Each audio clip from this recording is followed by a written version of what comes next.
നമസ്കാരം. ഇന്ന് നിയമസഭയിൽ കണ്ട ചില രംഗങ്ങളാണിത്.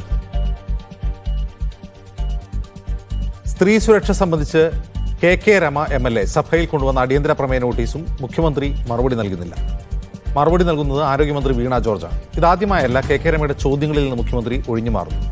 മുൻപ് സ്പീക്കർ AN ഷംസീർ മറുപടി നൽകുന്നു, MP രാജേഷ് മറുപടി നൽകുന്നു തുടങ്ങിയ സ്ഥിതി ഉണ്ടായിട്ടുണ്ട്. രമ ഉയർത്തിയ ചോദ്യങ്ങൾ, അതായത് സ്ത്രീ സുരക്ഷയുമായി ബന്ധപ്പെട്ട് ഇപ്പോൾ ഉയർത്തുന്ന ചോദ്യങ്ങൾ എത്രമാത്രം ഗൗരവമുള്ളതാണ്?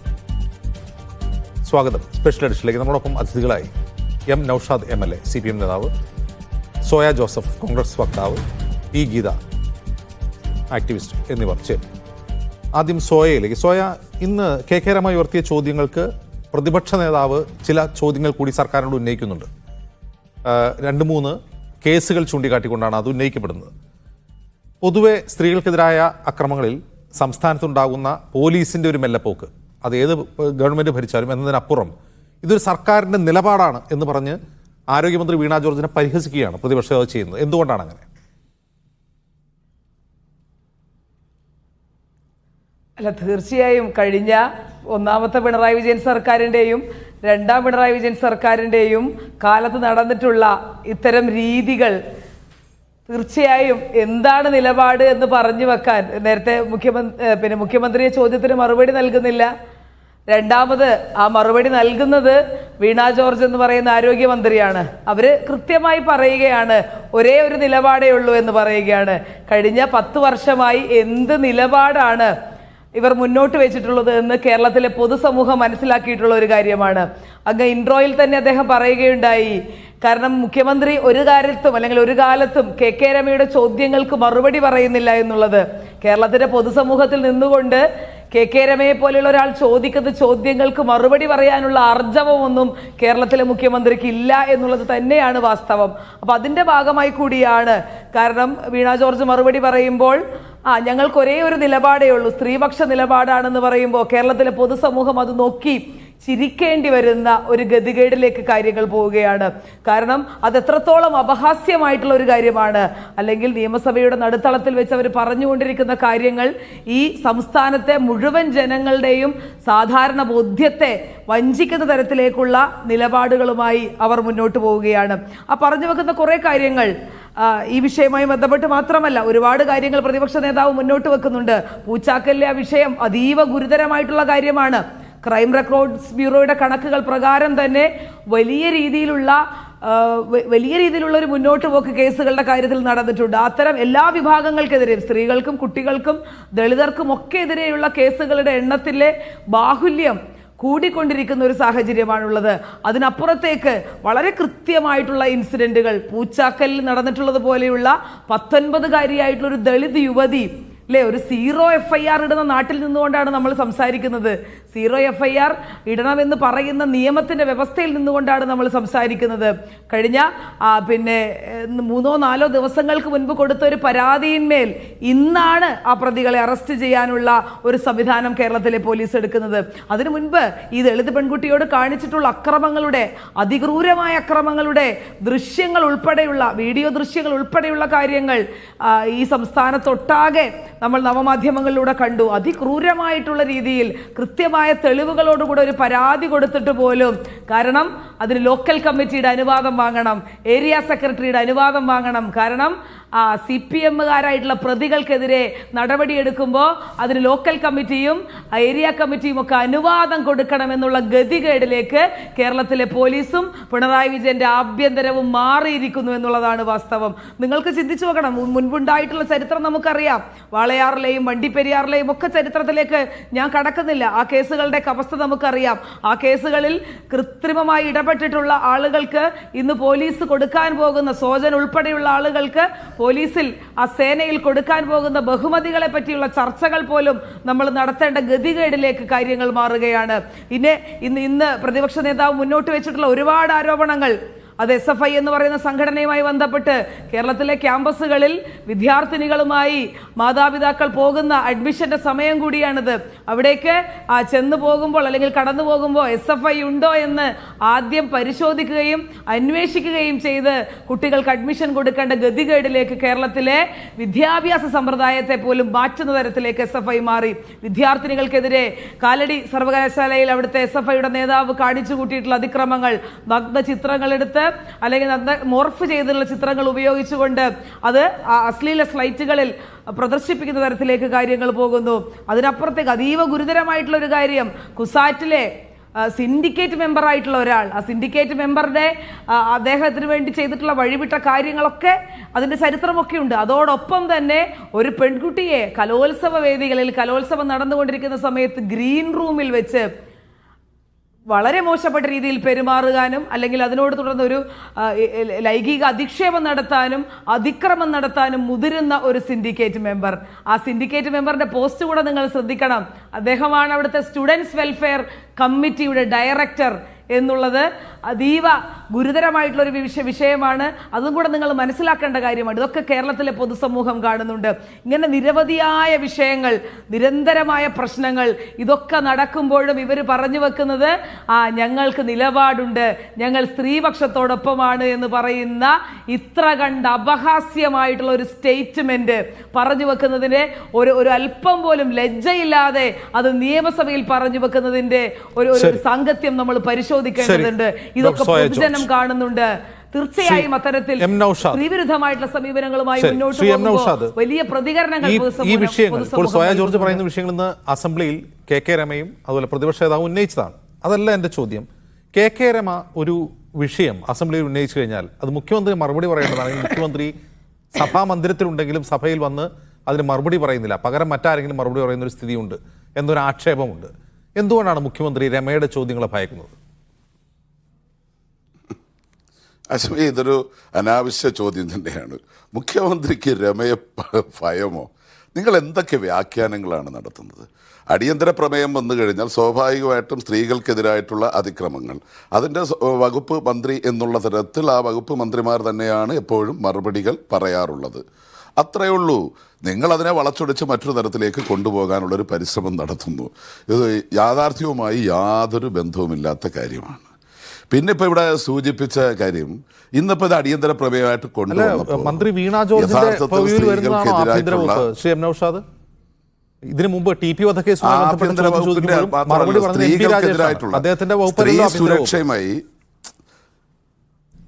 സ്ത്രീ സുരക്ഷയുമായി ബന്ധപ്പെട്ടിട്ടുള്ള കാര്യങ്ങളിൽ സ്ത്രീകളുടെ ക്ഷേമവുമായി ബന്ധപ്പെട്ടിട്ടുള്ളത് നോക്കുന്നത് സ്വാഭാവികമായും വീണയാണ്. അതുകൊണ്ടാണ് ഇപ്പോൾ കുട്ടികളുടെയും സ്ത്രീകളുടെയും ക്ഷേമവുമായി ബന്ധപ്പെട്ടിട്ടുള്ള വകുപ്പ് മന്ത്രി എന്നുള്ള തരത്തിലാണ് മറുപടി പറഞ്ഞത്. അല്ലാതെ KK രമയെ മുഖ്യമന്ത്രിക്ക് പേടി എന്നുള്ള തരത്തിലൊക്കെ എന്തിനാണ് നിങ്ങളിങ്ങനെ വ്യാഖ്യാനിക്കുന്നത്?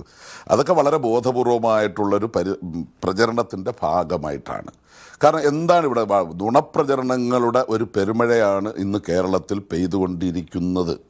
ഏതെല്ലാം തരത്തിലാണ്? വളരെ ഒന്ന് രണ്ട് കാര്യങ്ങൾ ഞാൻ ചൂണ്ടിക്കാണിക്കാം. ഒന്ന്, KN ബാലഗോപാൽ ഇപ്പോൾ കഴിഞ്ഞ ദിവസം സോഷ്യൽ മീഡിയയിൽ ഇങ്ങനെ വെച്ച് താങ്ങുകയാണ്. KN ബാലഗോപാൽ മെഡിക്കൽ കോളേജിൽ അഡ്മിറ്റായി. അദ്ദേഹത്തിന് ആൻജിയോപ്ലാസ്റ്റി സർജറി കഴിഞ്ഞു. മെഡിക്കൽ കോളേജിലാണേ ചെയ്തത്, ട്രിവാൻഡ്രം മെഡിക്കൽ കോളേജിലാണ്. അതിൻ്റെ റീഇംബേഴ്സ്മെൻറ്റ് കിട്ടി എന്നുള്ളത് കൊണ്ട് എന്താണ് എഴുതി വിടുന്നത്? KN ബാലഗോപാലിന് ഒരു ദിവസത്തെ ചികിത്സയ്ക്ക് 2 ലക്ഷം രൂപ എഴുതിയെടുത്തു. അതാണ് ഒന്ന് ആലോചിച്ച് നോക്കണം. എഴുതിയെടുത്തു എന്നുള്ള തരത്തിൽ പ്രചരിപ്പിക്കുക. അതുപോലെ തന്നെ ഒരു മുഖ്യധാര ചാനൽ തന്നെ MB രാജേഷ് പ്രസംഗത്തിനിടയിൽ ഇങ്ങനെ പ്രസംഗിച്ചുകൊണ്ട് നിൽക്കുമ്പോൾ സ്വാഭാവികമായിട്ടും ഈ ചായ, നമ്മളൊക്കെ യോഗങ്ങൾക്കും മറ്റുമൊക്കെ പോകുമ്പോൾ ചായ കൊടുക്കുമല്ലോ. അപ്പോൾ പ്രസംഗിച്ചുകൊണ്ടിരിക്കുന്നതിനിടയിൽ ചായ കൊടുക്കുമ്പോൾ അദ്ദേഹം ചിരിച്ചുകൊണ്ടാണ് പറയുന്നത്, ഇതെന്തേ താമസിച്ചതെന്നാണ് ഞാൻ ആലോചിച്ചുകൊണ്ടിരുന്നത്. അപ്പോൾ പ്രസംഗം നിർത്തണോ അതോ തുടരണോ എന്ന് പറഞ്ഞാൽ ചായ കൊടുക്കുന്നതിന് വേണ്ടി ഞാൻ നിർത്തിവെക്കണോ എന്നുള്ള തരത്തിലാണ് അദ്ദേഹം ചോദിച്ചത്. പക്ഷേ അതിനെ എങ്ങനെ വ്യാഖ്യാനിച്ചു? പ്രസംഗത്തിനിടയിൽ ചായ കൊടുക്കാൻ വന്നവരോട് കയർത്ത് മന്ത്രി. ഇതാണ് നമ്മുടെ നാട്ടിൽ.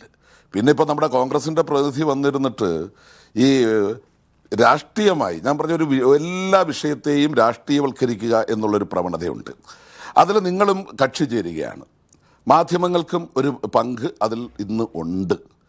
ഞാൻ ചോദിച്ച ഇന്നിപ്പോൾ സ്വാഭാവികമായിട്ടും നിങ്ങളിപ്പോൾ യഥാർത്ഥത്തിൽ ഈ ചർച്ചയ്ക്ക് എടുക്കേണ്ടത്, ഞാൻ പറയും, ഇന്ന് ചട്ടം 300 പ്രകാരം ഇന്ന് മുഖ്യമന്ത്രി ഒരു സ്റ്റേറ്റ്മെൻറ്റ് നടത്തി.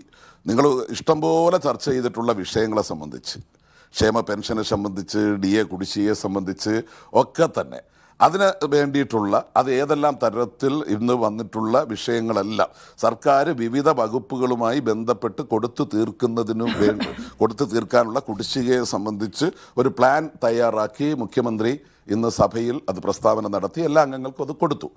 കേരളത്തെ ബാധിക്കുന്ന പ്രശ്നമാണ് അത്. പക്ഷേ ഇന്ന് വാർത്തയേ അല്ല. ആര് പറഞ്ഞു വാർത്ത?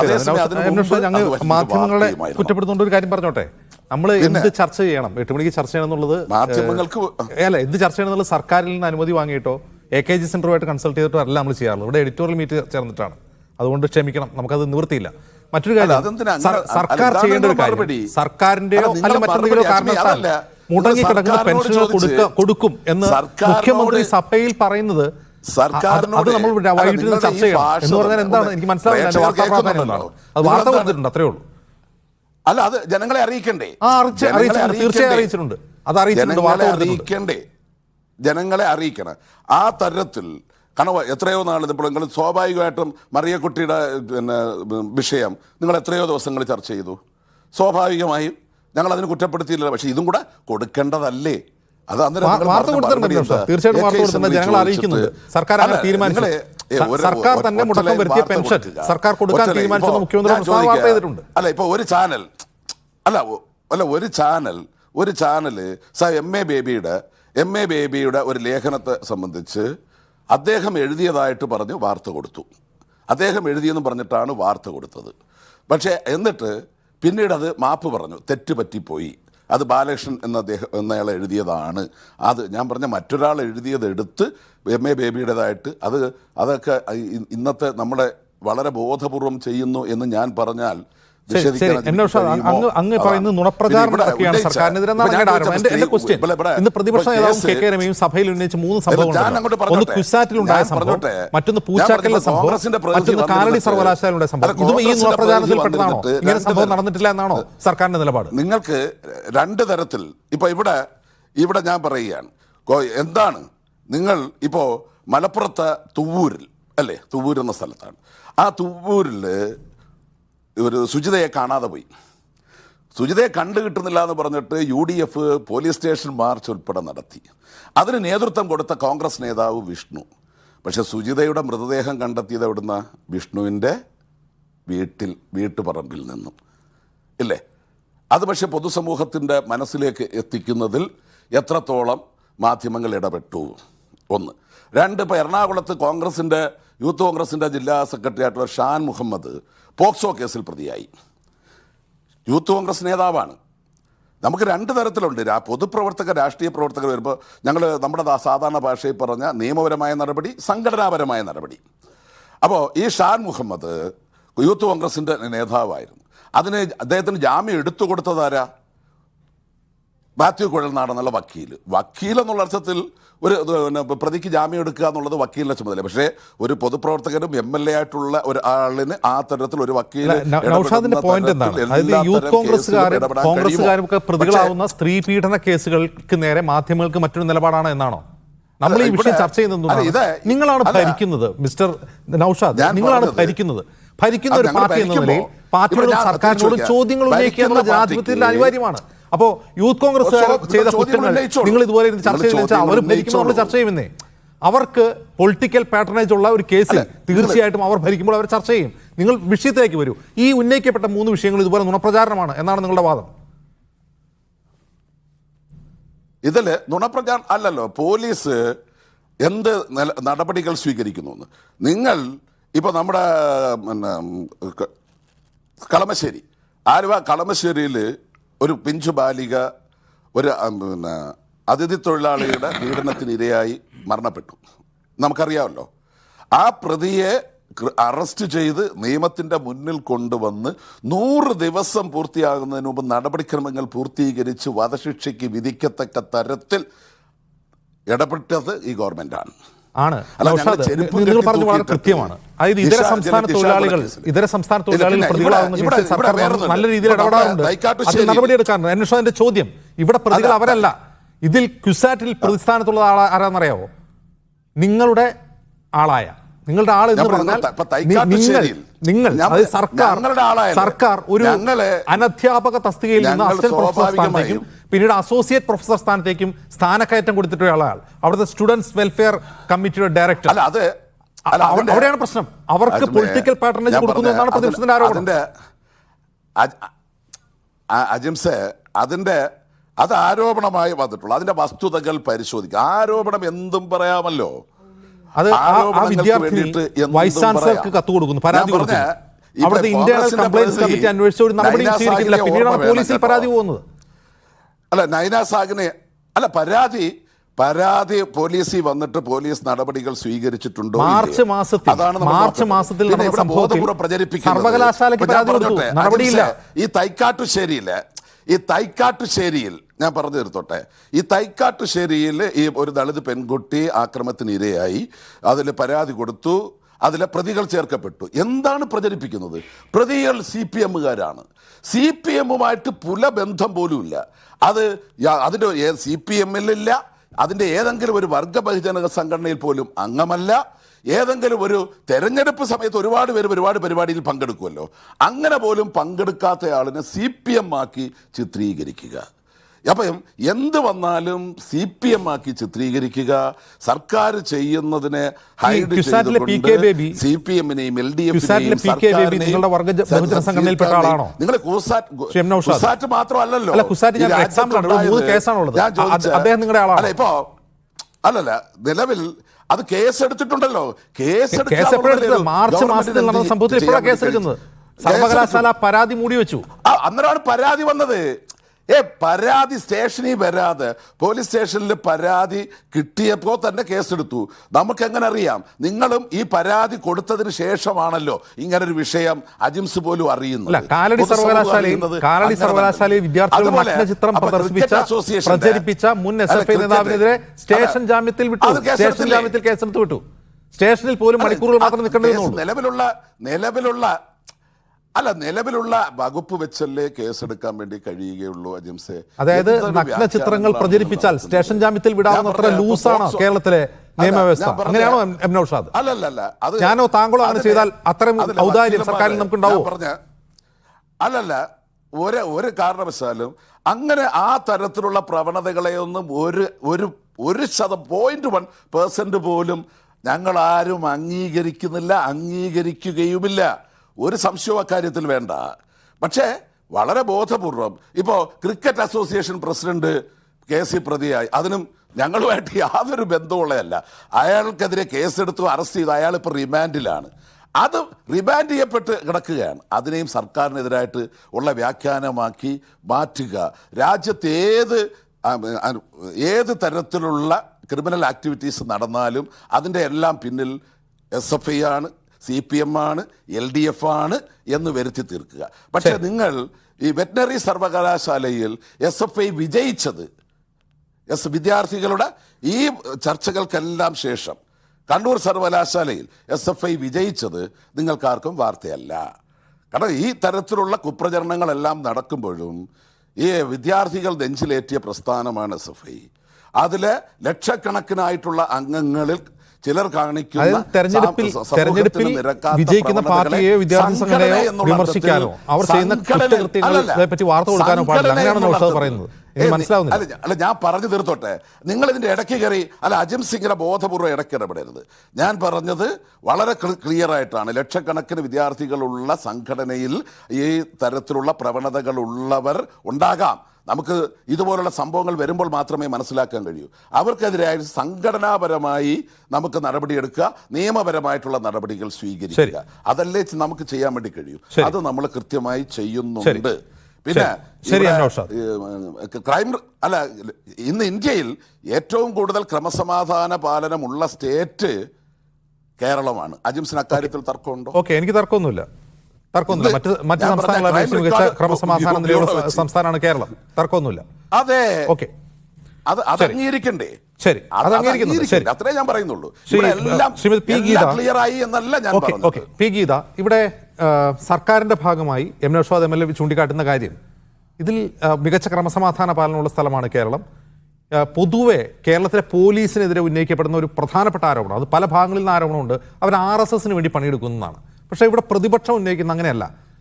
അവിടെ ഈ CPM-കാരോ CPM-മായി ഏതെങ്കിലും തരത്തിൽ ബന്ധമുള്ളവരോ പ്രതികളായി വരുമ്പോൾ പോലീസ് മറ്റൊരു നിലപാട് സ്വീകരിക്കുന്നു എന്നാണ് പറയുന്നത്. യഥാർത്ഥത്തിൽ ഇത് കേരളത്തിൽ പൊതുവെ ക്രമസമാധാന നിലയും സ്ത്രീ സുരക്ഷയും മറ്റ് സംസ്ഥാനങ്ങളെ അപേക്ഷിച്ച് മെച്ചമാണ്. പിന്നെ ഇങ്ങനെ ഉണ്ടാകുന്ന സംഭവങ്ങളിൽ പെരുപ്പിച്ച് കാണിച്ച് സർക്കാരിനെ അതിലേക്ക് കൂട്ടിച്ചേർക്കുക, സർക്കാരിനെ നയിക്കുന്ന പാർട്ടിയെ കൂട്ടിച്ചേർക്കുക എന്നൊരു രീതി പൊതുവായുണ്ട് പ്രതിപക്ഷത്തിനും മാധ്യമങ്ങൾക്കുമെന്നാണ് എം നൌഷാദ് പറയുന്നത്. എന്താണ് അങ്ങേക്ക് പറയാനുള്ളത്? ഈ ചർച്ച കേരളത്തിലെ ക്രമസമാധാന നിലയെക്കുറിച്ചല്ല എന്നാണ് ഞാൻ വിചാരിക്കുന്നത്. അതിലെ ഒരു പ്രധാന ഭാഗമായിട്ടുള്ള സ്ത്രീ പ്രശ്നങ്ങളുമായി ബന്ധപ്പെട്ടിട്ടുണ്ടായിട്ടുള്ള സർക്കാർ ഭാഗത്തുള്ള ഉദാസീനതയെ കുറിച്ചാണ് ഈ ചർച്ച എന്നാണ് ഞാൻ മനസ്സിലാക്കുന്നത്. ആ വിഷയവുമായിട്ട് ബന്ധപ്പെട്ടിട്ടാണ് എനിക്ക് സംസാരിക്കാനുള്ളത്. കാരണം KK രമ സഭയിൽ ഉന്നയിച്ചിട്ടുള്ള സബ്മിഷനുമായിട്ട് ബന്ധപ്പെട്ടിട്ടാണല്ലോ ഈ ചർച്ച വരുന്നത്. ആ വിഷയം ഇല്ലെങ്കിൽ, അങ്ങനെ ഒരു സബ്മിഷൻ ഇല്ലെങ്കിൽ ഈ ചർച്ച ഇല്ലല്ലോ. അപ്പൊ ആ സബ്മിഷന്റെ ഭാഗമായിട്ടുള്ള മറുപടി കേട്ടപ്പോ വാസ്തവത്തിൽ ഞാൻ അത്ഭുതപ്പെട്ടു പോവുകയാണ്. സിദ്ധാർത്ഥന്റെ കൊലപാതകത്തെ അടക്കം ന്യായീകരിച്ചുകൊണ്ട് ആ സബ്മിഷന് മറുപടി പറയാൻ ഒരു MLA തയ്യാറായി എന്നുള്ളത് എന്നെ അത്ഭുതപ്പെടുത്തുന്നുണ്ട്. അദ്ദേഹം ഞാനും SFIയിൽ പ്രവർത്തിച്ചിട്ടുള്ള ഒരാളാണ്. SFIയുടെ വലിയൊരു വിദ്യാർത്ഥി പിന്തുണയെ ഇതാക്കാൻ വേണ്ടിയിട്ട്, അതിനെ വലിയ തോതിൽ വിലയിരുത്താൻ വേണ്ടിയിട്ട്, അതിനുശേഷം അവിടെ SFI ജയിച്ചതിനെ കുറിച്ച് പറയുമ്പോൾ അതിനു മുൻപ് നടന്നിട്ടുള്ള സിദ്ധാർത്ഥന്റെ കൊലപാതകത്തെ വരെ ഈ ചർച്ചയിലേക്ക്, അതായത് സ്ത്രീകളുടെ കാര്യത്തിൽ നീതി ലഭിക്കുന്നില്ല എന്ന് ഒരു സ്ത്രീ ഉന്നയിച്ചിട്ടുള്ള സബ്മിഷനെ കുറിച്ചുള്ള ചർച്ചയിലേക്കാണ് അദ്ദേഹം ഇതൊക്കെ കൊണ്ടുവന്നത്. വാസ്തവത്തിൽ ഇവിടെ പ്രതികൾ ആരാണ്? ഇപ്പൊ ഒരു അന്യസംസ്ഥാന തൊഴിലാളിയെ അറസ്റ്റ് ചെയ്തിട്ടുള്ളതിനെ കുറിച്ച് വളരെ അഭിമാനത്തോടു കൂടി അദ്ദേഹം പറയുന്നുണ്ട്. അധികാരത്തിൽ ഇരിക്കുന്ന പാർട്ടിയുമായിട്ട്, മുന്നണിയുമായിട്ട് ബന്ധപ്പെട്ടിട്ടുള്ള ബന്ധപ്പെട്ടിട്ടുള്ളവരാണ് ആരോപണ വിധേയരെങ്കിൽ അവർക്കെതിരെ നടപടി വരുന്നില്ല എന്നുള്ളതാണ് ഇവിടെ ഉന്നയിക്കപ്പെട്ടിട്ടുള്ള വിഷയം. അതാണ് ഇവിടുത്തെ പ്രധാനപ്പെട്ടിട്ടുള്ള കാര്യം.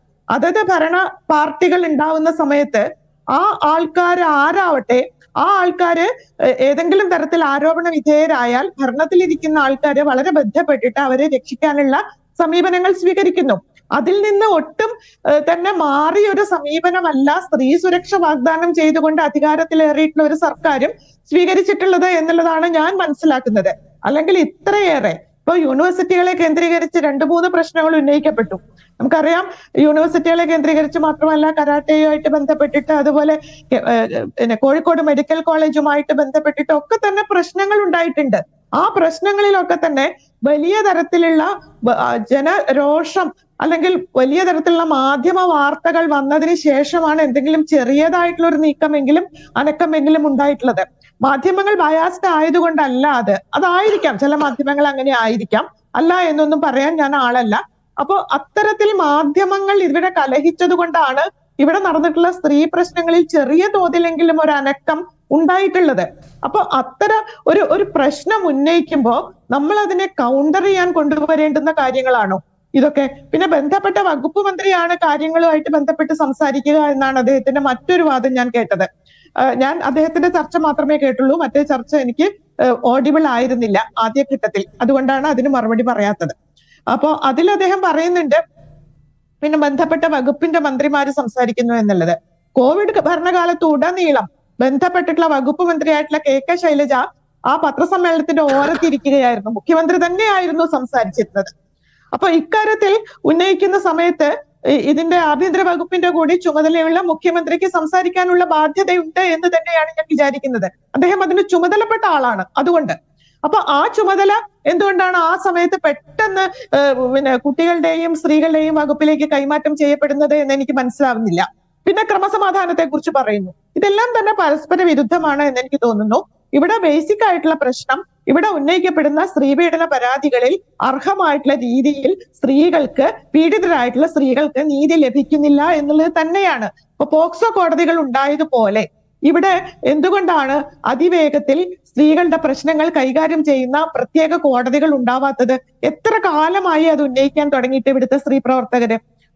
അത്തരത്തിൽ പോക്സോ കോടതികളിൽ വരുന്നതും പെൺകുട്ടികളുടെ പ്രശ്നങ്ങൾ തന്നെയാണ്. തീർച്ചയായിട്ടും 19ാമത്തെ വയസ്സിൽ ഒരു പെൺകുട്ടി ആക്രമിക്കപ്പെട്ടാൽ, ഒരു സ്ത്രീ ആക്രമിക്കപ്പെട്ടാൽ അത് പോക്സോ കോടതിയുടെ പരിധിയിലേക്ക് വരുന്നില്ല. അപ്പൊ പോക്സോ കോടതികളില്ലേ എന്നുള്ള ചോദ്യമാണ് പിന്നെ വരാൻ പോണത്. അതിന്റെ പരിധിയിൽ ഉൾപ്പെടാത്ത ഒരുപാട് ഇഷ്യൂസ് ഇവിടെ നടക്കുന്നുണ്ട്. അപ്പൊ വളാഞ്ചേരിയിൽ നടന്നിട്ടുള്ള സംഭവം അങ്ങനെ ഒന്നാണ്. അതുപോലെ അരൂരിൽ ഒരു ദളിത് SC/ST അട്രോസിറ്റി ആക്ട് പ്രകാരമുള്ള കേസായിരിക്കുമ്പോൾ തന്നെ അത് ഒരേ സമയം തന്നെ മറ്റൊരു ഡയമെൻഷൻ കൂടിയുള്ള പരാതിയാണ്. അപ്പൊ അത്തരത്തിലുള്ള വസ്തുതകളെ അതിന്റെ അടിസ്ഥാനത്തിൽ കൈകാര്യം ചെയ്യുന്നതിന് പകരം അത് നമുക്കെതിരായിട്ടുള്ള കുറ്റാണ്, അതിനെ ന്യായീകരിക്കാൻ വേണ്ടി മറ്റൊരു ഇഷ്യൂ കൊണ്ടുവരിക, ഇതുകൊണ്ട് ആർക്കാണ് പ്രയോജനം? ഇതുകൊണ്ട് ഇതിലേത് സ്ത്രീയാണ് ഇതിൽ രക്ഷപ്പെടുന്നത്? ഇതിലെന്താണ് ഇതിന്റെ മെച്ചം? ഇതുകൊണ്ട് ഗവൺമെന്റിന് ഉണ്ടാവുന്ന ക്രെഡിറ്റ് എന്താണ്? കാരണം ഇതിനെ അംഗീകരിക്കുകയും അതിനെ സെറ്റിൽ ചെയ്യാൻ വേണ്ടിയിട്ടുള്ള കാര്യങ്ങൾ മുന്നോട്ട് വെക്കുകയും ചെയ്യുന്നതിന് പകരം ഇതിനെ മുഴുവൻ ഇത് അപ്പുണ്ടായില്ലേ, മറ്റത് മറിച്ചുണ്ടായില്ലേ ചോദിക്കുന്നതിന് പകരം ഇത് അഡ്രസ് ചെയ്യണ്ടേ ഭരിക്കുന്ന ആൾക്കാര്, അധികാരത്തിലുള്ള ആൾക്കാര്? ഇതിനെ അഡ്രസ് ചെയ്യുന്നതിന് പകരം ഇതിനെ ഇവേഡ് ചെയ്തുകൊണ്ട് വേറെ കുറെ പ്രശ്നങ്ങൾ ഉന്നയിച്ചിട്ട് എന്താ കാര്യം? എനിക്ക് മനസ്സിലാവുന്നില്ല. എന്താണ് അജ്മീസ് ഇതിന്റെ ഒരു ന്യായം? കാരണം ഇത് എന്തുകൊണ്ടാണ് ഇത്തരത്തിൽ ഇപ്പോഴും നമുക്ക് ചർച്ച ചെയ്യേണ്ടി വരുന്നത്? നിങ്ങൾക്കറിയാലോ, ഞാൻ എത്രയോ കാലമായിട്ട് ഞാൻ ഇത്തരം ചർച്ചകളിൽ നിന്ന് മാറി നിന്നിട്ടുള്ള ആളാണ് ഇപ്പോ. കാരണം ഇത് എത്ര കാലമായി ഇത് ചർച്ച ചെയ്യാൻ തുടങ്ങിയിട്ട്? എല്ലാ സമയത്തും രാഷ്ട്രീയ പാർട്ടികളുടെ പ്രതിനിധികൾ വരുമ്പോ നിങ്ങളുടെ ഭരണകാലത്ത് അതുണ്ടായില്ലേ, നിങ്ങളുടെ ആൾക്കാർ പ്രതിയായിട്ടുള്ള എന്റെ കേസ് ഉണ്ടായില്ലേ എന്ന് ചോദിച്ച് പരസ്പരം ആരാണ് ഇത് പരസ്പരം പറഞ്ഞ് മത്സരിച്ച് ജയിക്കുന്നത് എന്നുള്ള ഒരു മത്സരമാണ് ഉണ്ടാവുന്നത്. അതിന് പകരം എന്തുകൊണ്ടാണ് ഇവിടെ വസ്തുതകളെ അംഗീകരിക്കുന്ന തരത്തിലുള്ള ഒരു സെൻസിബിൾ ആയിട്ടുള്ള ഒരു ഭരണകൂടം ഇവിടെ ഒരു സർക്കാർ ഇവിടെ ഉണ്ടാവാത്തത്? എന്തുകൊണ്ടാണ് സെൻസിബിൾ ആയിട്ടുള്ള ഒരു ആഭ്യന്തര വകുപ്പ് ഉണ്ടാവാത്തത്? എന്തുകൊണ്ടാണ് അത് കേൾക്കാൻ കഴിയാത്തത്? എന്തുകൊണ്ടാണ് സ്ത്രീകൾക്ക് പ്രശ്നങ്ങളുണ്ട് എന്ന് അംഗീകരിക്കാൻ കഴിയാത്തത്? അത് പരിഹരിക്കപ്പെടുന്നില്ല എന്നുള്ള വസ്തുതയാണ് എന്നുള്ളത് എന്തുകൊണ്ടാണ് അംഗീകരിക്കപ്പെടാൻ കഴിയാത്തത്? അതിന് ലോകത്ത് എവിടെയെങ്കിലും SFI ജയിച്ചു എന്നൊക്കെ പറഞ്ഞുകൊണ്ടാണോ അതിനെ നേരിടേണ്ടത്? എന്തോ എനിക്ക് സംശയമുണ്ട്. കാരണം സ്ത്രീകളുടെ അശ്ലീല വീഡിയോ, അത് SFI ആവട്ടെ, KSU ആവട്ടെ, ABVP ആവട്ടെ, MSF ആവട്ടെ, അല്ല SI ആവട്ടെ, ആരോ ആവട്ടെ, ആ ആള് നിയമത്തിന്റെ മുമ്പിൽ ശിക്ഷാർഹനല്ലേ? ആ ആളെ നിയമത്തിന്റെ മുമ്പിലേക്ക് കൊണ്ടുവരേണ്ടതില്ലേ? ഇപ്പൊ യൂണിവേഴ്സിറ്റിയിൽ പവർ ഉപയോഗിച്ചുകൊണ്ട്, അധികാരം ഉപയോഗിച്ചുകൊണ്ട് ഒരു പദവിയിലിരിക്കുന്ന ആള്, ഒരു ഡയറക്ടർ പദവിയിലിരിക്കുന്ന ആള് പെൺകുട്ടിയോട് മോശമായിട്ട് പെരുമാറിയെങ്കിൽ ആ ആള് ഇതിന്റെ പരിധിയിലേക്ക് വരേണ്ടതല്ലേ? റിമാൻഡിലാണെങ്കിൽ നല്ലത്, തീർച്ചയായിട്ടും നല്ലത്. അപ്പൊ അത്തരത്തിൽ അധികാര പദവിയിലിരിക്കുന്ന ആൾക്കാര് യൂണിവേഴ്സിറ്റികളൊക്കെ കുറച്ചും കൂടി വിശദമായ അന്വേഷണത്തിന് വിധേയമാകേണ്ടതുണ്ട് എന്ന് തന്നെയാണ് എന്റെ വിനീതമായിട്ടുള്ള അഭിപ്രായം. നിങ്ങൾ ഓരോരുത്തരും അവിടെയുള്ള ആൾക്കാരുമായി സംവദിച്ചു കഴിഞ്ഞാൽ അവിടെ എന്തൊക്കെയാണ് സംഭവിച്ചുകൊണ്ടിരിക്കുന്നത് എന്നുള്ളതിന്റെ വ്യക്തമായിട്ടുള്ള ചിത്രം കിട്ടും. അപ്പൊ എത്ര പേരാണ് നിശബ്ദീകരിക്കപ്പെടുന്നത്? കാരണം നീതി ലഭിക്കില്ല. നീതി എത്രയോ അകലെയാണ്. സ്ത്രീകളിൽ നിന്നും പെൺകുട്ടികളിൽ നിന്നും നീതി എത്രയോ അകലെയാണ്. ഇത് പുറത്തു പറഞ്ഞു കഴിഞ്ഞാൽ കോട്ടം ഉണ്ടാവുന്നത് തങ്ങൾക്ക് തന്നെയാണ്. സംഭവത്തിൽ ഇരയാക്കപ്പെട്ട പെൺകുട്ടി SFI-കാരിയാണ്. SFI-യോ KSU ആരോ ആവട്ടെ, ഞാൻ പറയുന്നത് അതിന്റെ പാർട്ടി ബന്ധം പോലും അല്ല. ഇപ്പൊ ഒരു മിനിമം ഇയാള് ഒരുപാട് വിഷയങ്ങളിലേക്ക് കഴിഞ്ഞ MLA പോയല്ലോ. അപ്പോ കോടതിക്ക് സ്വമേധയാ കേസെടുക്കാവുന്ന ഒരു പ്രശ്നം ഇവിടെ ഉണ്ടായല്ലോ. PSC-യുടെ ഇതുമായിട്ട് ബന്ധപ്പെട്ടിട്ട്, അഴിമതിയുമായിട്ട് ബന്ധപ്പെട്ടിട്ട്. അത് പാർട്ടി കോടതിയാണോ ചർച്ച ചെയ്യേണ്ടത്? അതോ ഇവിടുത്തെ കോടതികളും പോലീസുമാണോ അത് കൈകാര്യം ചെയ്യേണ്ടത്? അതുപോലെ തന്നെയാണ് ആ കുട്ടി ആർക്കാണ് ആദ്യം പരാതി കൊടുത്തത്? അവിടെ തന്നെയാണ് അതിന്റെ പിഴവ് സംഭവിക്കുന്നത്. ഇത് പാർട്ടിയല്ല ഇവിടുത്തെ കോടതി, പാർട്ടിയല്ല ഇവിടുത്തെ ആഭ്യന്തര വകുപ്പ്. ആഭ്യന്തര വകുപ്പ് മന്ത്രി പോലും ഇവിടുത്തെ സർക്കാരാണ്, ജനങ്ങളുടെയാണ്. അതെന്തുകൊണ്ടാണ് മറക്കുന്നത്? അതെങ്ങനെയാണ് പാർട്ടിയുടെ അണ്ടറിലാവുന്നത്? അതെങ്ങനെയാണ് ഒരു പാർട്ടിയുടെ പ്രൈവറ്റ് പ്രോപ്പർട്ടി ആവുന്നത്? അത് ജനങ്ങളുടെ അല്ലേ? ജനങ്ങൾ നികുതി കൊടുത്തുണ്ടാക്കിയിട്ടുള്ള ഒരു വകുപ്പല്ലേ അത്? ആ വകുപ്പിന്റെ പരിധിയിലേക്ക് വരേണ്ടുന്ന കേസുകൾ എങ്ങനെയാണ് ഒരു പ്രത്യേക രാഷ്ട്രീയ പാർട്ടിയുടെ പ്രശ്നം മാത്രമായിട്ട് മാറുന്നത്? അതിന്റെ ഉള്ളിൽ തീർക്കേണ്ടുന്ന പ്രശ്നങ്ങളാവുന്നത്? എനിക്കത് മനസ്സിലാവുന്നില്ല. ശരി, അതിഥികളിലേക്ക് തിരികെ. ഡോക്ടർ സോയ ജോർജ്, ഇവിടെ കേസെടുക്കുന്നു, വിഷയം പുറത്തു വരുമ്പോൾ ഞങ്ങൾ കേസെടുക്കുന്നുണ്ട്, ലഭ്യമാവുന്ന വകുപ്പുകൾ അനുസരിച്ച് കേസെടുക്കുന്നുണ്ട്. പിന്നെ ഇതിങ്ങനെ വലിയ വിവാദമാക്കുന്നതിന് പിന്നിൽ കക്ഷി രാഷ്ട്രീയമാണ് എന്നൊരു ആരോപണം കൂടി എം നൗഷാദ് ഉന്നയിക്കുന്നുണ്ട്. ആരാണിതിൽ രാഷ്ട്രീയം കലർത്തുന്നത്? ഇതൊക്കെ സ്വാഭാവികമായി ചിന്തിച്ചു നോക്കിയാൽ നമുക്ക് മനസ്സിലാവുന്ന കാര്യങ്ങളാണ്. ആരാണിതിൽ രാഷ്ട്രീയം കലർത്താൻ ശ്രമിക്കുന്നത്? അത് ഈ കേസുകളുടെയൊക്കെ, ഞാൻ നേരത്തെ ഉദ്ധരിച്ച മുഴുവൻ കേസുകളുടെയും അതിൻ്റെ കണക്കെടുത്ത് പരിശോധിച്ച് കഴിഞ്ഞാൽ നിങ്ങൾക്ക് മനസ്സിലാക്കാൻ കഴിയും. വാളയാറിൽ എന്ത് സംഭവിച്ചു, വണ്ടിപ്പെരിയാറിൽ എന്ത് സംഭവിച്ചു. നമ്മളൊക്കെ ഒരു കേസ് രജിസ്റ്റർ ചെയ്യപ്പെടുമ്പോൾ അതിന് തെളിവെടുപ്പിന് വേണ്ടി അല്ലെങ്കിൽ അതിൻ്റെ അന്വേഷണത്തിൻ്റെ ഭാഗമായി ഒരു ഉദ്യോഗസ്ഥനെ നിയമിക്കുകയും അതിൻ്റെ ഭാഗമായിട്ടുള്ള തെളിവെടുപ്പും അന്വേഷണങ്ങളും ഒക്കെയാണ് സാധാരണ എല്ലാ കേസുകളിലും നടത്താറുള്ളത്. പക്ഷേ പിണറായി വിജയന്റെ പോലീസും ആഭ്യന്തര വകുപ്പും ഇപ്പോൾ ചെയ്തുകൊണ്ടിരിക്കുന്നത് ആരാണോ പ്രതി അയാളുടെ രാഷ്ട്രീയം അന്വേഷിക്കുകയും അയാൾ CPM-കാരനാണ് അല്ലെങ്കിൽ ഇടതുപക്ഷ അനുഭാവിയാണ് എന്നുണ്ടെങ്കിൽ അത് ആദ്യം ലോക്കൽ കമ്മിറ്റിയിലും അല്ലെങ്കിൽ അദ്ദേഹവുമായി ബന്ധപ്പെട്ടിട്ടുള്ള ഏരിയ കമ്മിറ്റിയിലും ഒക്കെ റിപ്പോർട്ട് ചെയ്ത് എന്ത് ചെയ്യണമെന്ന് തീരുമാനമെടുക്കുന്ന സാഹചര്യത്തിലേക്ക് കേരളത്തിലെ ആഭ്യന്തര വകുപ്പും സംസ്ഥാന ഭരണകൂടവും തരം താന്നിരിക്കുന്നു എന്നുള്ളത് തന്നെയാണ് വാസ്തവം. നേരത്തെ ബഹുമാന്യനായിട്ടുള്ള ശ്രീ M. നൗഷാദ് MLA അദ്ദേഹം പറയുകയുണ്ടായി, പൂച്ചാക്കലിലെ വിഷയവുമായി ബന്ധപ്പെട്ട് ഞങ്ങൾക്ക് രാഷ്ട്രീയമായി യാതൊരു ബന്ധവും അവരുമായി ഇല്ല, അല്ലെങ്കിൽ ഞങ്ങളുടെ പാർട്ടിക്കാരല്ല, ഞങ്ങളുടെ പാർട്ടി പരിപാടികൾ വന്നിട്ടില്ല എന്നുള്ളതൊക്കെ അദ്ദേഹം പറയുകയുണ്ടായി. അത് സമ്മതിച്ചേക്കാം. നിങ്ങൾ ഒരൊറ്റ കാര്യം മനസ്സിലാക്കണം, ഇത് എന്ന് കൊടുത്ത കേസാണ്. അത് കഴിഞ്ഞ ദിവസം അല്ലെങ്കിൽ ഇത് ഇന്നലെ കൊടുത്ത കേസോ അല്ലെങ്കിൽ ഇന്ന് കൊടുത്ത കേസിന്റെ കാര്യമോ അല്ല പറയുന്നത്. ഈ 4-5 ദിവസങ്ങൾ കഴിഞ്ഞിട്ടും ഒരു ദളിത് പെൺകുട്ടി, 19 വയസ്സുകാരിയായ ഒരു ദളിത് പെൺകുട്ടി നേരെ പോലീസ് സ്റ്റേഷനിൽ പോയി ഒരു കേസ് കൊടുത്തിട്ട് അതിന് FIR ഇടാൻ തയ്യാറാകുന്നില്ല, ആ കേസ് എടുക്കാൻ അവർ തയ്യാറാകുന്നില്ല. അത് നിങ്ങൾ ചിന്തിക്കണം. അവിടുത്തെ കോൺഗ്രസ് പ്രവർത്തകരുടെ വലിയ പ്രതിഷേധമുണ്ടായി. ആലപ്പുഴയുടെ MP ശ്രീ KC വേണുഗോപാൽ ഉൾപ്പെടെയുള്ള ആളുകൾ നേരിട്ട് ആ വിഷയത്തിൽ ഇടപെട്ടിട്ടാണ് കേസെടുക്കാൻ പോലുമുള്ള ഒരു സാമാന്യ മര്യാദ കാണിച്ചത്.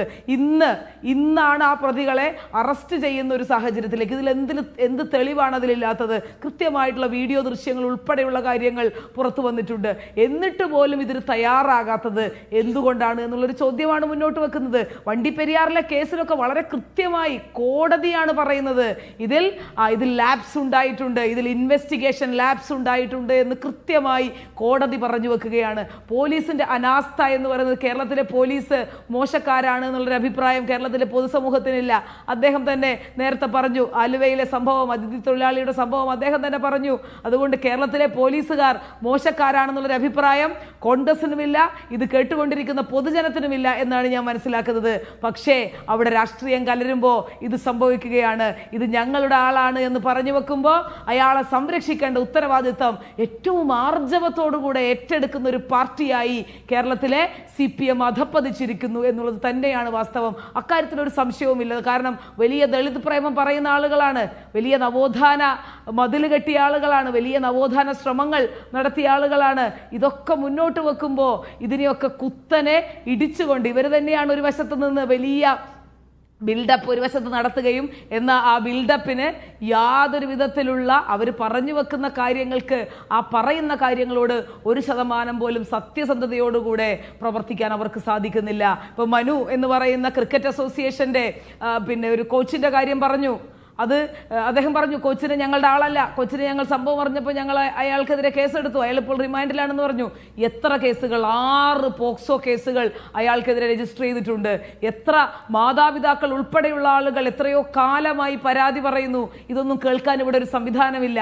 ഇതൊന്നും പറയാൻ കാരണം ഇപ്പം നേരത്തെ പറഞ്ഞതുപോലെ പൂച്ചാക്കലിലെ സംഭവത്തിൽ അവർക്ക് CPM-ന് യാതൊരു ബന്ധവുമില്ല, രാഷ്ട്രീയമായി യാതൊരു ബന്ധവുമില്ല എങ്കിൽ കേരളത്തിലെ പോലീസുകാർ പിണറായി വിജയന്റെ കാലത്ത് വീണ്ടും നിഷ്ക്രിയരായിക്കൊണ്ടിരിക്കുകയാണ് എന്നുള്ള കാര്യം ശ്രീ നൗഷാദ് അദ്ദേഹം സമ്മതിക്കേണ്ടി വരും. അപ്പോൾ അത്തരത്തിലാണ് കാര്യങ്ങൾ മുന്നോട്ട് പോയിക്കൊണ്ടിരിക്കുന്നത്. മനുവിനെതിരെ 6 പോക്സോ കേസുകൾ രജിസ്റ്റർ ചെയ്യപ്പെട്ടിരിക്കുന്നു. കൃത്യമായി മാതാപിതാക്കൾ ഉൾപ്പെടെയുള്ള ആളുകൾ ലൈംഗിക ചുവയോടുകൂടെ സംസാരിക്കുന്നു, ലൈംഗിക അധിക്ഷേപം നടത്തുന്നു, അല്ലെങ്കിൽ കുട്ടികളെ ജിംനേഷ്യത്തിൽ പോയി വന്ന കുട്ടികളെ അതിക്രമിക്കാനുള്ള, ക്രൂരമായി ആക്രമിക്കാനുള്ള ശ്രമങ്ങൾ വരെ ഇദ്ദേഹത്തിൻ്റെ ഭാഗത്തുനിന്ന് ഉണ്ടാകുന്നു എന്ന് കൃത്യമായി നമ്മൾ ഇവിടെ CPM-കാർ ബ്രിജ്ഭൂഷണെതിരെ ഇതിനൊന്നും വില കുറച്ച് കാണുകയല്ല. ഇപ്പം നേരത്തെ ആക്ടിവിസ്റ്റായ ശ്രീമതി P. ഗീത പറഞ്ഞതുപോലെ ഇത് സമീകരിക്കേണ്ട ഒരു കാര്യമല്ല. സ്ത്രീ വിഷയങ്ങൾ ഒന്ന് പറയുമ്പോൾ ഞങ്ങൾ മറ്റൊന്ന് ചെയ്തിട്ടുണ്ട്, നിങ്ങൾ മറ്റൊന്ന് ചെയ്തിട്ടുണ്ട് എന്ന് പറഞ്ഞ് സമീകരിക്കേണ്ട ഒരു കാര്യമല്ല എന്നുള്ള കൃത്യമായ ബോധ്യത്തോടു കൂടെ തന്നെയാണ് ഞാൻ സംസാരിക്കുന്നത്.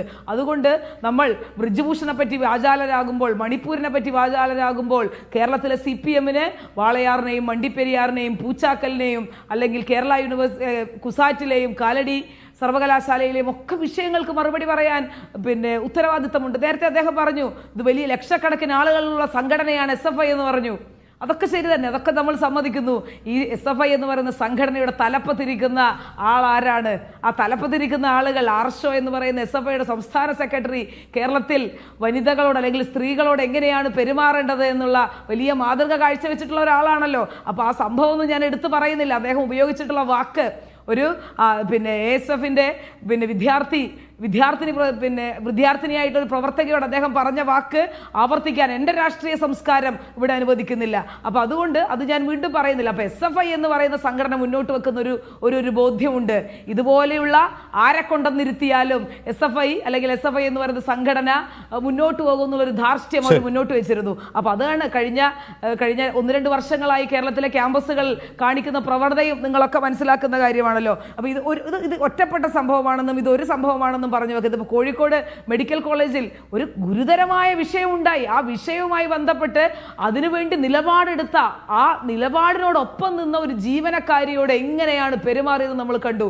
എത്ര ദിവസമാണ് അവർ ജോലി ചെയ്തിരുന്ന മെഡിക്കൽ കോളേജിന് മുൻപിൽ സമരം ഇരിക്കേണ്ട ഗതികേട് അവർക്ക് വന്നില്ലേ? അവർ ഇടുക്കിയിലേക്ക് ട്രാൻസ്ഫർ ചെയ്തിട്ടുള്ള ആളുകളാണ് ഇന്ന് നിയമസഭയിൽ നിന്നുകൊണ്ട് ഘോരഘോരം ഞങ്ങൾക്കൊരു നിലപാടേ ഉള്ളൂ എന്ന് പ്രസംഗിക്കുന്നത്. ഇതൊക്കെ കേൾക്കുമ്പോൾ ഇതൊരു രാഷ്ട്രീയ പാർട്ടിയുടെ പ്രതിനിധിയായി വന്നുകൊണ്ട് മാത്രമല്ല, ഒരു കേരളത്തിൽ ജീവിക്കുന്ന ഒരു സ്ത്രീ എന്ന നിലയിൽ അത്യന്തം ലജ്ജയോടുകൂടെ തലകുനിച്ച് നിൽക്കേണ്ടി വരുന്ന സാഹചര്യത്തിലേക്ക് ഇത് പോവുകയാണ്.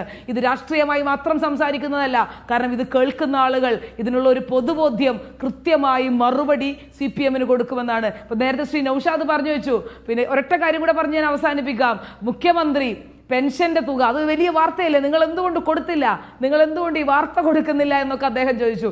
എന്താണ് മുഖ്യമന്ത്രി പറഞ്ഞു വെച്ചത്? പെൻഷൻ കൂട്ടിക്കൊടുക്കുമെന്ന് പറഞ്ഞ്, അല്ലെങ്കിൽ പെൻഷന്റെ തുക വർദ്ധിപ്പിക്കുമെന്ന് പറഞ്ഞ് അധികാരത്തിൽ വന്നൊരു സർക്കാരാണ്. ഞങ്ങൾ കുടിശ്ശികയെങ്കിലും തീർത്തു തരാം എന്നുള്ള ഒരു സ്റ്റേറ്റ്മെന്റ് ആണ്. അതിനൊക്കെ ആവശ്യമുള്ള വാർത്താ പ്രാധാന്യം കേരളത്തിലെ മാധ്യമങ്ങൾ കൊടുക്കുന്നുണ്ട്. ആ കുടിശ്ശിക തീർക്കുമെന്ന് മാത്രമാണ് പറഞ്ഞു വെച്ചിട്ടുള്ളത്. അപ്പൊ ഇത്തരത്തിലുള്ള കാര്യങ്ങൾ പറഞ്ഞു വെക്കുമ്പോൾ നേരത്തെ കോൺഗ്രസ്സുകാരായിട്ടുള്ള ആളുകളുടെ കാര്യം പറഞ്ഞു. മാത്യു കുഴൽനാടൻ ജാമ്യം വാങ്ങിക്കൊടുത്തതിനെയൊക്കെ പറ്റി പറഞ്ഞു. മാത്യു കുഴൽനാടനല്ല ജാമ്യം നൽകിയത്, കോടതിയാണ് ജാമ്യം നൽകിയത് എന്ന് കുറഞ്ഞപക്ഷം അങ്ങ് മനസ്സിലാക്കണം. കോൺഗ്രസ്സുകാർക്കെതിരെ ഇത്തരത്തിലുള്ള ആരോപണങ്ങൾ ഉണ്ടെങ്കിൽ ഞങ്ങൾ ആർക്കും പായ വിരിച്ചു കൊടുക്കാനോ ഞങ്ങൾ ആരെയും സംരക്ഷിക്കാനോ അവരെ പാല് കൊടുത്ത് വളർത്താനോ കോൺഗ്രസിന്റെ ഒരു നേതാവും ശ്രമിക്കാറില്ല.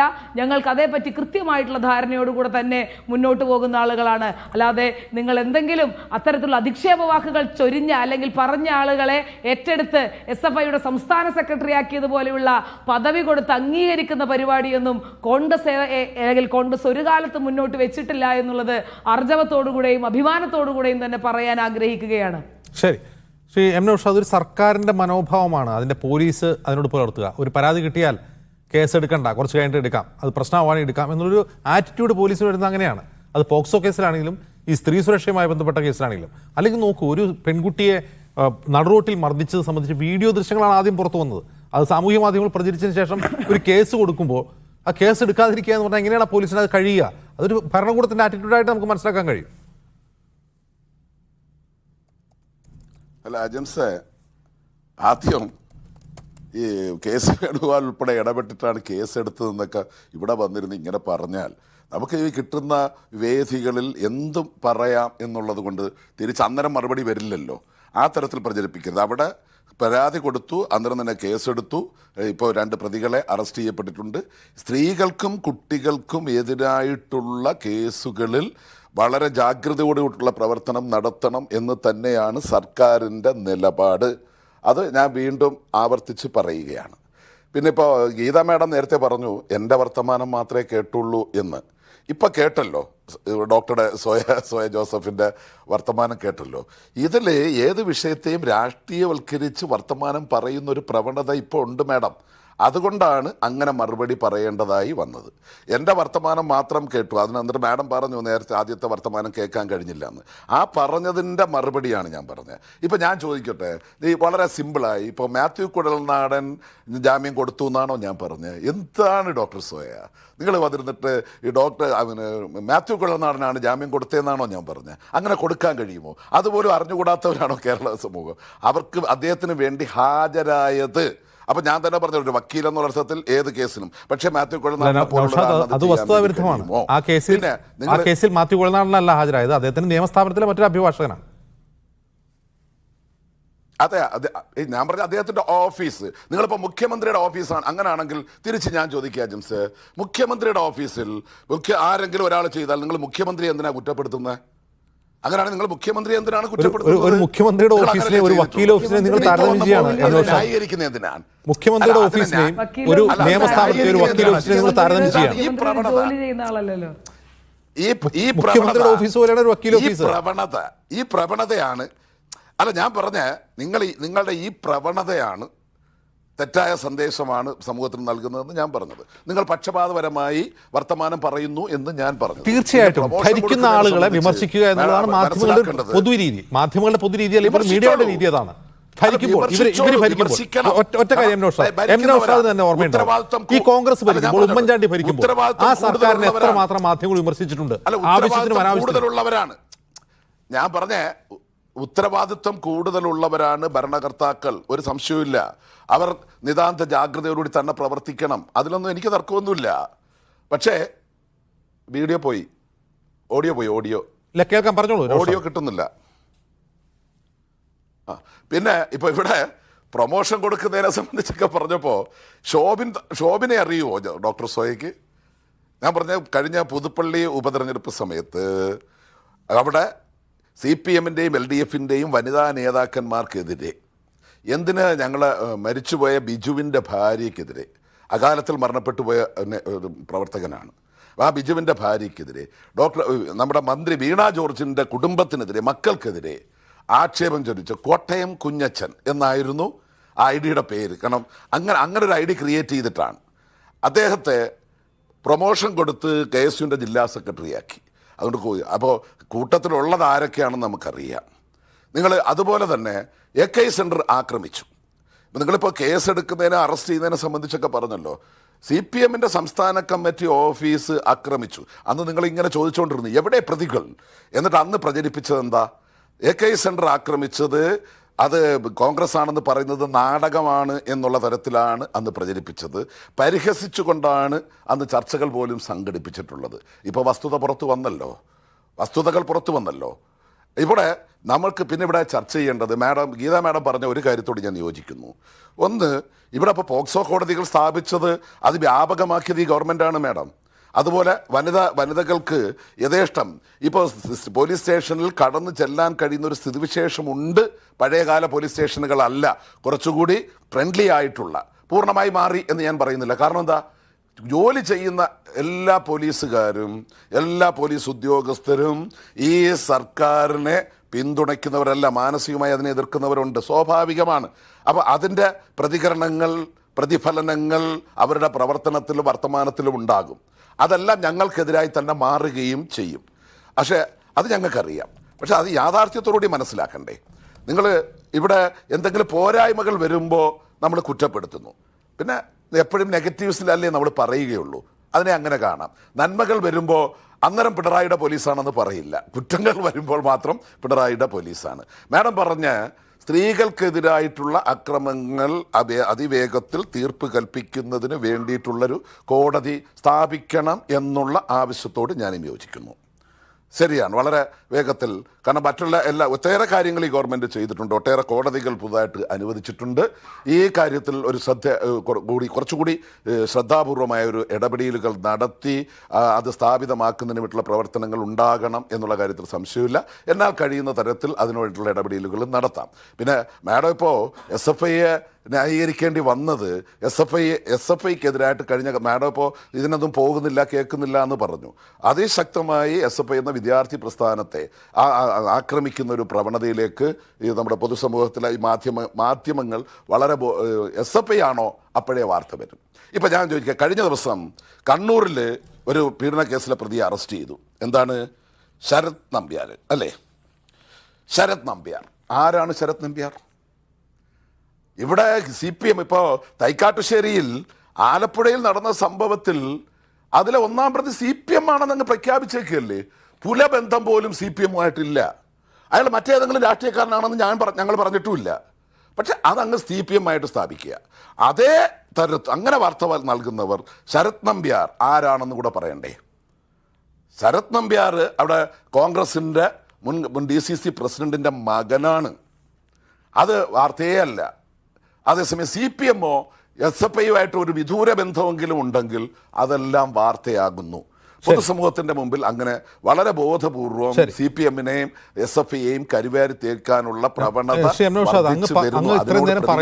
ഉത്തരവാദിത്വം അത് സർക്കാരിനെ വിമർശിക്കരുത്. അങ്ങനെ പറഞ്ഞതിൽ എനിക്ക് മനസ്സിലായ കാര്യമാണ്. ഇങ്ങനെ എന്തെങ്കിലുമൊക്കെ പ്രശ്നം ഉണ്ടാകുമ്പോൾ, അതിൽ കാലതാമസം ഉണ്ടാകുമ്പോൾ സർക്കാരിനെ വിമർശിക്കരുത്. ആ പ്രതികളുടെ രാഷ്ട്രീയം പറയരുത്. അയാൾ ഏത് പാർട്ടിയിൽപ്പെട്ടവരാണെന്ന് പറയരുത്. പറയുകയാണെങ്കിൽ അതേ നാവ് കൊണ്ട് പ്രതിപക്ഷത്ത് ആരെങ്കിലും അങ്ങനെ ചെയ്തിട്ടുണ്ടെങ്കിൽ അത് പറയണം. ശരിക്കും നിങ്ങളുടെ പ്രശ്നം എന്താണ്? നിങ്ങളുടെ പ്രശ്നം എന്താണ്?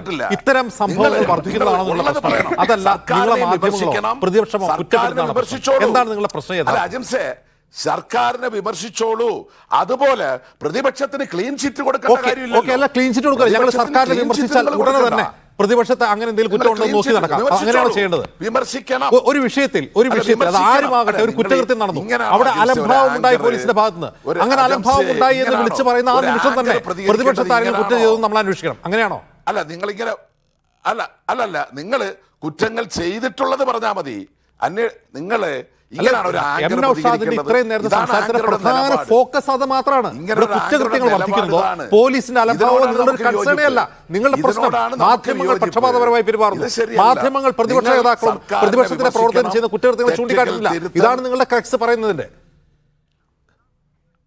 അല്ലല്ല, അത് നമ്മുടെ സമൂഹത്തിൽ ഉണ്ടാകുന്ന എല്ലാ കാര്യങ്ങളും ജനങ്ങളുടെ മുമ്പിൽ എത്തിക്കുക എന്നുള്ളത് മാധ്യമങ്ങളുടെ ഒരു ഉത്തരവാദിത്വമല്ലേ? അതിൽ കുറച്ച് കൂടുതൽ നിങ്ങൾ പറഞ്ഞോളൂ.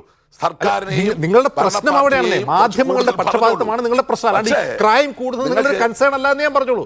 മാധ്യമങ്ങൾ പക്ഷപാതപരമാണ് സംഭവിച്ചു മുഖവില എടുത്തുകൊണ്ട് പറയാണ്. നിങ്ങളുടെ പ്രശ്നം അതാണ്. മാധ്യമങ്ങൾ ഞങ്ങളെ മാത്രം കുറ്റപ്പെടുത്തുന്നു, ഞങ്ങൾ ഭരിക്കുന്നതുകൊണ്ട് മാധ്യമങ്ങൾ ഞങ്ങളെ കുറ്റപ്പെടുത്തുന്നു. ഇതാണ് നിങ്ങളുടെ പ്രശ്നം. നിങ്ങൾക്ക് ഈ ക്രൈം കൂടുന്നതോ പോലീസിന്റെ അഭാവമോ നിങ്ങളുടെ പ്രശ്നമാവുന്നില്ല. അതാണ് ഞാൻ ചൂണ്ടിക്കാട്ടുന്നത്. അജിംസെ ഒന്ന് നിർത്താമോ? ഇവിടെ ഞാൻ പറഞ്ഞ ഗീതാ മാഡം പറഞ്ഞല്ലോ, നമ്മൾ ചർച്ച ചെയ്യേണ്ടത് ഈ വിഷയത്തിൽ ഇതിനൊരു എളുപ്പത്തിൽ പരിഹാരം കാണാൻ ഭാവിയിലെങ്കിലും ഇപ്പോൾ അതിവേഗ കോടതികൾ സ്ഥാപിക്കണം, ആ തരത്തിലുള്ള ചർച്ചകളാകാം. പക്ഷേ ഇങ്ങനെ അടച്ചാക്ഷേപിച്ച് സർക്കാർ ഒന്നും ചെയ്യുന്നില്ല എന്ന് പറയരുത്. സർക്കാർ കുറച്ചുകൂടെ ജാഗ്രതയോടുകൂടി പ്രവർത്തനങ്ങൾ നടത്തണം. ഈ കോടതികൾ സ്ഥാപിച്ചാൽ എല്ലാമായി എന്നാണോ? അതായത് കേസെടുത്താലല്ലേ കോടതിയിൽ കേസ് വരുള്ളൂ?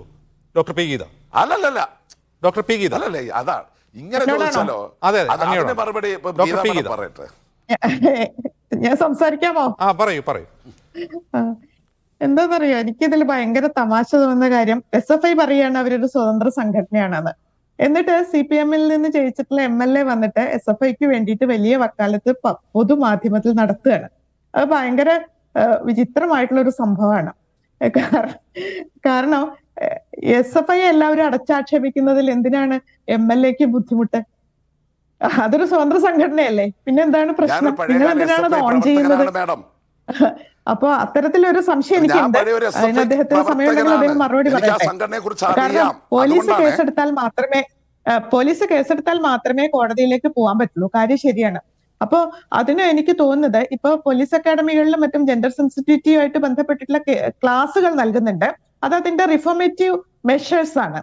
അതേ സമയത്ത് തന്നെ ഈ പറയുന്ന മുഖ്യമന്ത്രിയെയാണ് ആഭ്യന്തര വകുപ്പ് കൈകാര്യം ചെയ്യുന്നത് എന്നുള്ളത് കൊണ്ട് തന്നെ മുഖ്യമന്ത്രിയെ പരാമർശിക്കാതെ നമുക്ക് പോലീസിംഗിന്റെ പരിമിതികളെ കുറിച്ചുള്ള ചർച്ചകളിലേക്ക് കടക്കാൻ സാധ്യമല്ല.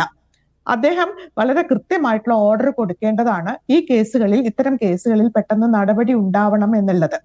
അത് കേസുകളിൽ നടപടി എടുക്കുന്നില്ല എന്നുള്ളത് ഒരു യാഥാർത്ഥ്യമായിട്ട് നിലനിൽക്കുകയാണ്. കാരണം പലപ്പോഴും പല സ്ത്രീകളുമായിട്ടും ബന്ധപ്പെട്ടിട്ടുള്ള പ്രശ്നങ്ങൾ അറിയുന്നത് കൊണ്ട് ഞാൻ പറയുന്നതാണ്. ഒന്നും പ്രത്യേകിച്ച് സ്പെസിഫൈ ചെയ്യുന്നില്ല, എങ്കിൽ പോലും പറയാണ്. പോലീസ് സ്റ്റേഷനിൽ ഒരു പരാതിയുമായിട്ട് ചെല്ലുന്ന സ്ത്രീകളോട് ആദ്യം തന്നെ അതിനെ കോംപ്രമൈസ് ചെയ്യാനാണ്, അതിനെ ഒത്തുതീർപ്പാക്കുന്ന ഒരു മധ്യസ്ഥന്റെ റോളിലാണ് ഇവിടുത്തെ ലോക്കൽ പോലീസ് സ്റ്റേഷനുകൾ പലതും ഒരു 80% പോലീസുകാരും അവിടെ പെരുമാറിക്കൊണ്ടിരിക്കുന്നത്. അപ്പൊ അതുകൊണ്ട് തന്നെ അത് അത്തരത്തിലുള്ള ഒരു പ്രവണത ഇവിടെ മുന്നോട്ട് കൊണ്ടുപോകുന്നതിൽ ഒട്ടും അഭികാമ്യമല്ല എന്നാണ് എനിക്ക് തോന്നുന്നത്. ആവശ്യമില്ലാതെ വഴക്കുകളും വക്കാണങ്ങളും ഒന്നും വേണ്ടതില്ല. പക്ഷെ നിലനിൽക്കുന്ന കേസുകളെ പാസിഫൈ ചെയ്തുകൊണ്ട് അത് കേസേ അല്ല, അത് പരാതിയെ ആവശ്യമില്ല, അങ്ങനെ പരാതി പറയുന്ന ആള് പ്രശ്നക്കാരിയാണ് എന്നുള്ള മട്ടിൽ ഒരു ഇംപ്രഷൻ ഉണ്ടാക്കിയെടുക്കുന്നതിൽ പോലീസ് വകുപ്പിനും വലിയ തോതിലുള്ള ഒരു പങ്ക് ഉണ്ട്. പിന്നെ ഈ പറയുന്ന ഐഡികളൊക്കെ ഉണ്ടല്ലോ, നമുക്കറിയാം ഓരോ ഐഡികളും എങ്ങനെയൊക്കെയാണ് പെരുമാറിയത് എന്നുള്ളത്. എനിക്ക് ആരെയും ന്യായീകരിക്കേണ്ടുന്ന ബാധ്യതയൊന്നുമില്ല. പറഞ്ഞ റെഫറൻസ് ഉമ്മൻചാണ്ടിയുടെ മരണശേഷം ഉണ്ടായിട്ടുള്ള ഒരു ഇലക്ഷനാണ്. ഉമ്മൻചാണ്ടിക്കെതിരെയും അതുപോലെ അദ്ദേഹത്തിന്റെ മകൾക്കെതിരെയും പല ഐഡികളിൽ നിന്നും പലതും വന്ന് നമ്മളുടെയൊക്കെ ശ്രദ്ധയിൽ വരികയും അത് പലരും ചർച്ച ചെയ്യുകയും ചെയ്തിട്ടുണ്ട്. ഞാൻ ആ ചർച്ചയിൽ ഇടപെട്ടിട്ടില്ലെങ്കിൽ പോലും പലരും ചർച്ച ചെയ്യുന്നത് ഞാൻ കണ്ടിട്ടുണ്ട്. അപ്പോ ആരും അതിലൊന്നും മോശക്കാരൊന്നുമല്ല. അതുകൊണ്ട് തന്നെ ഇത്തരത്തിലുള്ള സൈബർ അറ്റാക്കിന്റെ കാര്യത്തില് ഒരു മോശവും പറയാനില്ല. തുല്യമായിട്ടുള്ള ഒരുപക്ഷെ അതിലധികം പങ്കാളിത്തത്തോട് കൂടിയിട്ട് നിൽക്കുന്നതാണ് എന്ന് എനിക്ക് എന്റെ വ്യക്തിപരമായിട്ടുള്ള അനുഭവത്തിൽ നിന്ന് തന്നെ ബോധ്യപ്പെട്ടിട്ടുള്ള കാര്യമാണ്. അപ്പോ അത്തരം കാര്യങ്ങളിലൊന്നും ഒരു ക്ലെയിമും ഇവിടുത്തെ രാഷ്ട്രീയ പാർട്ടികൾക്കോ അവരുടെ സൈബർ പോരാളികൾക്കോ ഉന്നയിക്കാൻ സാധ്യമല്ല എന്ന് തന്നെയാണ് ഞാൻ വിചാരിക്കുന്നത്. പിന്നെ എന്ത് പറയുമ്പോഴും ഇങ്ങനെ കുറ്റം പറയുന്നു എന്ന് പറഞ്ഞു കഴിഞ്ഞാൽ അതിന്റെ കാര്യം ഭരണത്തിലിരിക്കുന്നു എന്നുള്ളതാണ്. കുറെ കൂടി ഉത്തരവാദിത്തപൂർവ്വം പെരുമാറേണ്ടതുണ്ട് എന്നുള്ളത് തന്നെയാണ്. അപ്പോ ഇവിടെ നീതി നടപ്പാവുന്നില്ല എന്ന് തോന്നിക്കഴിഞ്ഞാൽ തീർച്ചയായിട്ടും പ്രതിപക്ഷം അതിനെ റെക്ടിഫൈ ചെയ്യാനുള്ള ഫോഴ്സാണ്. അവരുടെ ഭാഗത്തുനിന്ന് വിമർശനങ്ങൾ വരും. അതല്ലാതെ ഇത് കണ്ടു നിൽക്കുന്ന ഞങ്ങളെ പോലെയുള്ളവരുടെ ഭാഗത്ത് നിന്ന് തീർച്ചയായിട്ടും വരും. സ്ത്രീകൾ എന്നുള്ള രീതിയിൽ തീർച്ചയായിട്ടും വരും. കാരണം ഇവിടെ വണ്ടിപ്പെരിയാറില് ആ പെൺകുട്ടിയുടെ കൊല്ലപ്പെട്ടിട്ടുള്ള പെൺകുട്ടിയുടെ അച്ഛനെയും മുത്തച്ഛനെയും വെട്ടിയതിനു ശേഷം ആ പ്രതികൾ എവിടേക്കാണ് ഓടിപ്പോയത് രക്ഷയ്ക്ക് വേണ്ടിയിട്ട് എന്നുള്ളത് നമ്മൾ അന്വേഷിക്കേണ്ടതുണ്ട്. എന്തുകൊണ്ടാണ് അങ്ങനെ ഒരു ധൈര്യം കിട്ടുന്നത്? അങ്ങനെ ഇതൊരു രാഷ്ട്രീയ പാർട്ടിയുടെയും അജണ്ടയിൽ ഇല്ല എന്നിരിക്കെ എന്തുകൊണ്ടാണ് അത്തരത്തിൽ ഈ ഒരു വാളെടുത്തിട്ട് ശ്രീപീഡന കേസിൽ ഉൾപ്പെട്ടിട്ടുള്ള അതിന്റെ വിധേയപ്പെട്ടിട്ടുള്ള പെൺകുട്ടിയുടെ അച്ഛനെ വാളെടുത്ത് വെട്ടിയിട്ട് അവർക്ക് ഒരു പ്രത്യേക രാഷ്ട്രീയ പാർട്ടിയുടെ ഓഫീസിലേക്ക് കയറി ചെല്ലാൻ ധൈര്യം വരുന്നത്? അപ്പൊ അതൊക്കെ തന്നെ നമ്മൾ ചർച്ച ചെയ്യേണ്ടി വരും. അത്തരം ഓപ്പൺ ചർച്ചയ്ക്ക് തയ്യാറാണോ എല്ലാ രാഷ്ട്രീയ പാർട്ടികളും എന്നുള്ളത് തന്നെയാണ് ഒരു സ്ത്രീ എന്നുള്ള രീതിയിൽ എനിക്ക് ഉന്നയിക്കാനുള്ള പ്രധാനപ്പെട്ടിട്ടുള്ള പ്രശ്നം. കാരണം അങ്ങനെ ചർച്ച ചെയ്തിട്ട് ഇതൊരു കുറ്റപ്പെടുത്തലോ അല്ലെങ്കിൽ മറ്റു തരത്തിലുള്ള ഒരു ബ്ലെയിമിങ്ങോ അല്ല, മറിച്ച് ഇത് റെക്ടിഫൈ ചെയ്ത് പോകണമെന്നുണ്ടെങ്കിൽ സ്ത്രീകളുടെയും കുട്ടികളുടെയും സുരക്ഷയുമായി ബന്ധപ്പെട്ട ചോദ്യങ്ങളോട് ഭരണകൂടം മുഖം തിരിക്കുന്നതും അത്തരം കേസുകളിൽ പോലീസിന്റെ അലംഭാവവും ചോദ്യം ചെയ്യപ്പെടുക തന്നെ ചെയ്യും. അതിന് മുൻപ് ഇങ്ങനെ നടന്നിട്ടില്ലേ, അല്ലെങ്കിൽ പ്രതിപക്ഷത്ത് അങ്ങനെ നടക്കുന്നില്ലേ തുടങ്ങിയ ചോദ്യങ്ങൾ അല്ലെങ്കിൽ മറുപടികൾ മതിയാവില്ല എന്നാണ് ഈ ചർച്ച ചൂണ്ടിക്കാട്ടുന്നത്. വളരെ നന്ദി Shri M Naushad, Shri Soya George, doctor P Geetha, ഇത്രയും സംസാരിച്ചിട്ടുണ്ട്.